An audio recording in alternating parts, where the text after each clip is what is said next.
नमस्कार साथियों।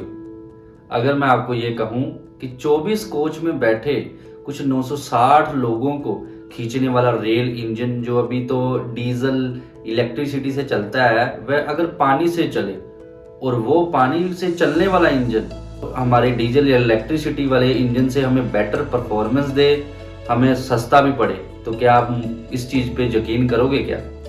हाँ, थोड़ा यकीन करना मुश्किल है, लेकिन ये फैक्ट्स है, पॉसिबिलिटी है इसकी। ऐसे इंजन्स को हाइड्रोजन इंजन बोलते हैं। चलिए आज की इस वीडियो में हाइड्रोजन इंजन के बारे में ब्रीफ में जानते हैं और ये भी जानते हैं ये इंजन कहाँ भी किस कंट्रीज में लॉन्च हुए हैं और हमारा इंडिया इस इंजन को बनाने में या इस इंजन को लॉन्च करने में कहाँ तक है। हाइड्रोजन इंजन की बात करने से पहले चलिए थोड़ा सा इंडियन रेलवे की हिस्ट्री के बारे में जान लेते हैं।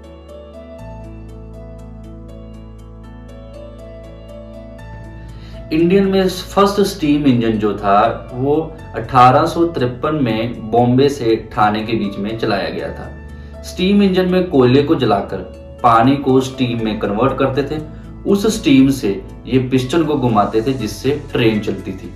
बाद में जैसे जैसे टेक्नोलॉजी राइज हुई, उसके बाद 1925 में भारत में पहला इलेक्ट्रिक पावर्ड ट्रेन को लॉन्च किया गया, जिसको विक्टोरियल टर्मिनल से लेके कुर्ला तक चलाया गया। इलेक्ट्रिकल इंजन ज़्यादा सक्सेसफुल नहीं हुआ क्योंकि इलेक्ट्रिकल इंजन को चलाने के लिए ऊपर वायर का सपोर्ट दिया होता था। वायर से इलेक्ट्रिसिटी इंजन को प्रोवाइड की जाती थी, लेकिन लॉन्ग रूट में हम इलेक्ट्रिक वायर को एस्टेब्लिश नहीं कर सकते, इंस्टॉलेशन नहीं कर सकते, तो इसलिए इलेक्ट्रिक इंजन ज़्यादा सक्सेसफुल नहीं हुआ।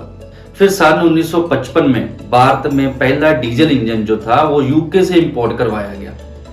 उस समय इस इंजन की जो कॉस्ट हमें पड़ी थी वो 4,85,000 थी, जिसको आज के करेंसी से अगर कंपेयर करें तो 44 करोड़ के इक्वल होती है। आपको बता दें कि आज भी भारत में चलने वाली रेगुलर जो 13,500 ट्रेन हैं, उनमें से 65% जो ट्रेन है वो इलेक्ट्रिकल इंजन से चलती है और बाकी 35% जो ट्रेन है वो डीजल इंजन के साथ चलती है। फिर भी भारत का जो टोटल कार्बन इमिशन है उसमें 4% कंट्रीब्यूशन तो हमारा रेलवे से आता है। इसी कार्बन इमिशन को कम करने के लिए अब भारत इस पड़ाव की तरफ जा रहा है कि हमें कार्बन इमिशन जीरो करना है और उसके लिए हमें हाइड्रोजन पावर्ड इंजन जो लोकोमोटिव प्रोजेक्ट्स है उसको लॉन्च करेंगे। हाल ही में इंडियन रेलवे बजट 2023-24 जो अनाउंसमेंट करने के बाद रेलवे मिनिस्ट्री अश्विनी वैष्णव जी ने ग्रीन रेलवे का जिक्र किया। सरकार की इस हाइड्रोजन ऑफ हेरिटेज योजना में उन्होंने ये बताया कि सरकार इस बार 35 न्यू ट्रेन्स को लॉन्च करेंगी जो हाइड्रोजन इंजन के साथ चलेंगी। सबसे पहले ये ट्रेन्स जो है वो शिमला दार्जिलिंग हिमालयन रेलवे पे और नीलगिरी माउंटेन रेलवे पर चलाई जाएगी। अगर ये ट्रेन्स वहां पे सक्सेसफुल रही तो बाद में इस ट्रेन्स को पूरे ओवरऑल सर्किट्स में स्प्रेड किया जाएगा।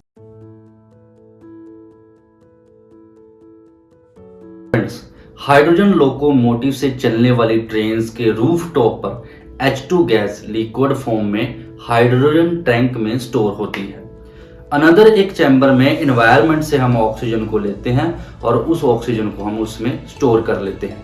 इन दोनों गैसियस रिएक्टेंट्स को जब हम रूफ टॉप पर लगे हुए फ्यूल सेल्स में एंटर करवाते हैं, वहां पे सबसे पहले हाइड्रोजन गैस एक इलेक्ट्रॉन और दूसरा एक प्रोटॉन में चेंज हो जाती है।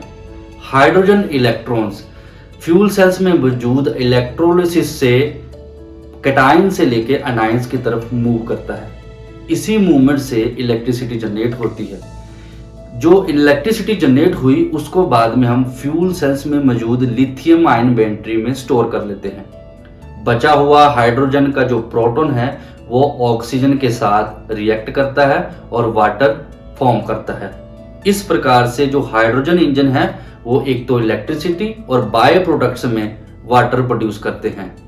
जो बायो प्रोडक्ट का वाटर है उसको हम नीचे वाटर टैंक्स में स्टोर कर लेते हैं। इस वाटर को जहाँ तो आप यूज कर सकते हैं जहाँ ड्रेन कर सकते हैं, और हर टाइम पे वैसे तो इसको ड्रेन ही करते हैं। स्टीम इंजन्स की जो एफिशिएंसी वो 10% ही रहती थी। इट मींस अगर आपने 100 केजी कोल को बर्न किया तो उसमें से ओनली 10 केजी कोल ही हमें यूज़ में आ सकेगा, बाकी 90% वो बाय प्रोडक्ट चला जाएगा। वही अगर डीजल इंजन की बात करें तो डीजल इंजन की एफिशिएंसी 45% रहती है। इट मीन्स अगर आपने 100 लीटर उसमें डीजल डाला तो उससे ओनली 45% डीजल को ही हम यूज़ कर सकते हैं, बाकी वेस्ट जाता है। इलेक्ट्रिकल इंजन की एफिशिएंसी 75% रहती है। इलेक्ट्रिकल इंजन्स की एफिशिएंसी डीजल और स्टीम इंजन से ज़्यादा रहती है, लेकिन स्टीम इंजन और डीजल इंजन इन दोनों में इमिशंस बहुत ज़्यादा है जो एनवायरनमेंट के लिए बहुत हजार्ड्स है। वही हाइड्रोजन इंजन में इलेक्ट्रिसिटी स्वयं से प्रोड्यूस होती है। हाइड्रोजन इंजन के कार्बन एमिशन भी जीरो रहते हैं। ये as compare to electrical engine, diesel engine, steam engine, ये हमें इन सब से चीपर पड़ता है। हाइड्रोजन इंजन में जब ब्रेक्स लगाई जाती है तो उससे काइनेटिक एनर्जी प्रोड्यूस होती है। उस काइनेटिक एनर्जी को हम रिवर्स एनर्जी जनरेशन से बैटरी में स्टोर करते हैं, जिससे हाइड्रोजन इंजन की माइलेज इंक्रीज होती है। हाइड्रोजन इंजन की इंस्टॉलेशन के लिए ओनली इंजन के अलावा हमें कोई एक्स्ट्रा मशीनरी इंस्टॉल नहीं करनी पड़ती, और वही इलेक्ट्रिकल इंजन में हमें हर जगह पे पैंथाग्राफ, जिससे वो इलेक्ट्रिसिटी वायर से लेता है, उसको इंस्टॉल करना पड़ता है। हाइड्रोजन इंजन की जो ट्रेन्स है जो ये 130 केजी हाइड्रोजन फ्यूल्स के साथ 1000 किलोमीटर तक का सफ़र तय कर सकती है, जबकि डीजल इंजन भी 1000 किलोमीटर का अगर उसको सफ़र तय करना है तो उसको 5 से 7,000 लीटर डीजल कंज्यूम करना पड़ेगा। इंडियन रेलवे में डेली 5000 डीजल इंजन चलते हैं। इन 5000 डीजल इंजन को चलाने के लिए हमें 65 लाख लीटर डीजल की आवश्यकता होती है रेगुलर बेसिस पे। इन सभी डीजल इंजन को अगर हम हाइड्रोजन में इंजन में कन्वर्ट कर दें तो 1 केजी हाइड्रोजन 5 लीटर डीजल को रिप्लेस करता है। 1 केजी हाइड्रोजन की जो कॉस्ट है वो अभी हमें 300 रुपये पड़ती है, और वही 5 लीटर डीजल की कॉस्ट अभी रिसेंटली जो डीजल के भाव चल रहे हैं उसके अकॉर्डिंग 475 रुपये पड़ती है। इसका ये मीन्स है कि 1 केजी हाइड्रोजन हमें डीजल के कंपैरिजन में सस्ता पड़ता है, और हाइड्रोजन इंजन से हमारे कार्बन एमिशंस वो भी जीरो रहते हैं, जबकि डीजल इंजन में कार्बन एमिशन बहुत हाई रहते हैं। इसलिए अगर ओवरऑल कंपैरिजन करें तो हाइड्रोजन इंजन एक तो कॉस्टली में भी सस्ता पड़ता है, और दूसरा कार्बन मिशन में भी हमें फायदा देता है। अगर करंट रेलवे बजट की बात करें तो हाल ही में अश्विनी वैष्णव जी ने ये बताया है कि इस साल उन्होंने 2.4 लाख करोड़ का रेलवे बजट सैंक्शन किया है, जिसमें से कुछ 80 करोड़ उन्होंने इस ग्रीन रेलवे प्रोजेक्ट को पास किया है। अगर इंटरनेशनल सेक्टर में इसकी बात करें तो जर्मनी ने ये स्टेटमेंट पास की है कि वो 2040 से लेकर 2050 तक अपने जितने भी डीजल्स इंजन्स है उनको वो हाइड्रोजन इंजन में कन्वर्ट करेंगे, और वो इस काम को काफ़ी फास्टली कर भी रहे हैं। वही अगर फ्रांस की बात करें तो फ्रांस ने ये बोला है कि 2030 तक वो सारे अपने डीजल इंजन्स और इलेक्ट्रिकल इंजन्स को वो हाइड्रोजन इंजन में कन्वर्ट करेंगे।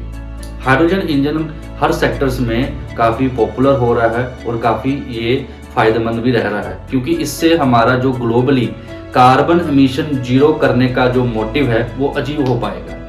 फ्रेंड्स, आई विश आपको ये वीडियो से कुछ इन्फॉर्मेशन मिली होगी, कुछ अच्छा सीखने को मिला होगा। अगर आपको अच्छी इन्फॉर्मेशन मिली आप उसको अपने फ्रेंड्स कलीग्स में ज़रूर शेयर करना, और अगर आप मेरे चैनल पे नए हैं इसको लाइक सब्सक्राइब भी करना। मिलते हैं आपको एक अगली इन्फॉर्मेशन वीडियो के साथ, तब तक के लिए थैंक्स फॉर वॉचिंग गाइस।